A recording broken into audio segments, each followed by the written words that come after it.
नमस्कार। आज हम पीटर लिंच की बहुत ही दिलचस्प किताब है बीटिंग द स्ट्रीट, उस पर थोड़ी बात करेंगे। हाँ बिल्कुल। मकसद ये है कि इस किताब से हम जैसे आम निवेशकों के लिए क्या जरूरी सबक है वो निकालें। और सबसे बड़ा सवाल शायद यही है कि क्या एक आम निवेशक मतलब कोई नौसिखिया भी शेयर बाजार में बड़े बड़े प्रोफेशनल्स को हरा सकता है। हाँ, और वो सेंट एग्नेस स्कूल वाला किस्सा तो कमाल है। 7वीं क्लास के बच्चे। बिल्कुल, उन्होंने कर दिखाया था।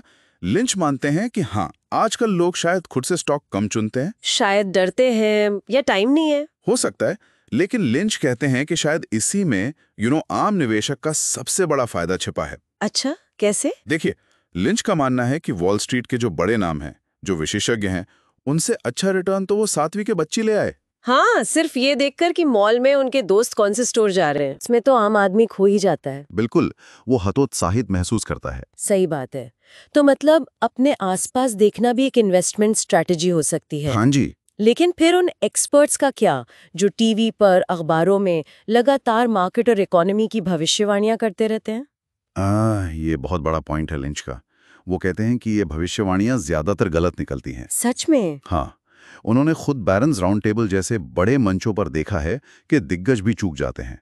तो उन पर चिंता करना, जिसको वो वीकेंड वरिंग कहते हैं। मतलब वीकेंड पर बैठकर यही सोचना कि मार्केट गिरेगा या बढ़ेगा। हाँ, वो कहते हैं ये नुकसान ही करता है, बेवजह की टेंशन। तो अगर हम एक्सपर्ट्स की ना सुने तो फिर पैसा लगाएं कहाँ? खासकर वो लोग जो खुद बहुत रिसर्च नहीं कर सकते। लेकिन इसमें एक शर्त है। क्या? लंबे समय तक टिके रहना, और बाजार जब गिरे तो घबराना नहीं, सहन करना। यानी पेशेंस रखना। हाँ, पेशेंस। और फंड्स में भी थोड़ी वैरायटी रखना अच्छा है। जैसे कुछ पैसा वैल्यू फंड्स में, कुछ ग्रोथ फंड्स में। डाइवर्सिफिकेशन है ना? सही पकड़ा। लेकिन इससे भी जरूरी है, वो कहते हैं, नियमित निवेश, डिसिप्लिन। जैसे एसआईपी होती है, हर महीने थोड़ा थोड़ा। बिल्कुल, जैसे अमेरिका में 401k होता है।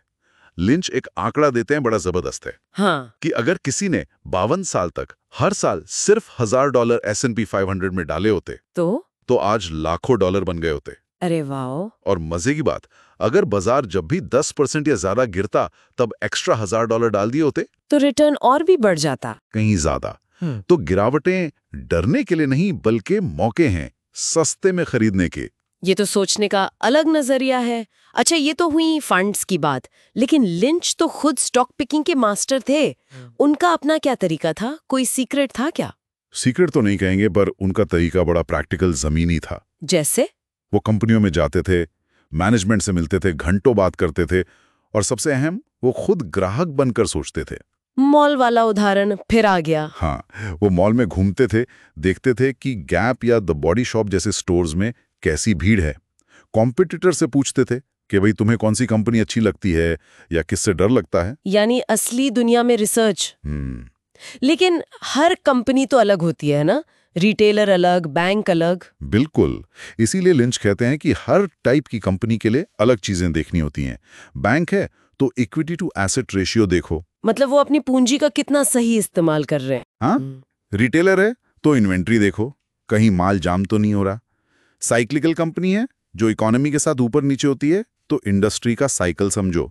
कोई एक फिक्स फॉर्मूला नहीं है। तो फिर निवेशक कैसे समझेगा कि क्या देखना है? लिंच कहते हैं कंपनी की कहानी समझो, वो करती क्या है, क्यों चलेगी, और फिर हर 6 महीने में चेक करो। 6 मंथ चेकअप। हाँ, क्या कहानी अभी भी वही है या कुछ बदल गया। याद है वोल्वो वाला किस्सा? हाँ, बताइए ना। एक टाइम पर उसका स्टॉक प्राइस कंपनी के पास जो कैश था उसके बराबर हो गया था।